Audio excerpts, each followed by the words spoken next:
Before that, pasalamat sa labang makagagahom nga medyo maayo ang panahon og nahimong malampuson kining gihimo nga selebrasyon karong gabi una. Sa mga pamilya, pikas og pikas sa mga amigo, mga barkada nila ni Carlo og ni Diday, mga paryente, daghang kayong salamat nga mitambong kamo ning gabi una alang sa kasaulugan sa ilang kasal. But before that, I would like to tell the new couple nga kining kami niyo on dili ni bed of process.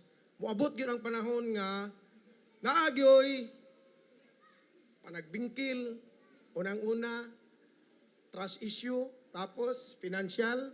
Di gyud na nato kalikayan kay naabot gyud na sa ako og sa akong asawa. So hopefully malampasan ninyo ni basta ang inyo halang kami niyo nakasentro sud sa Ginoo. Kay kung siya anaa sa inyong panag-ipon, sigurado ko nga magmalampuson o mabulukon ang inyong kami niyon uban sa inyong anak.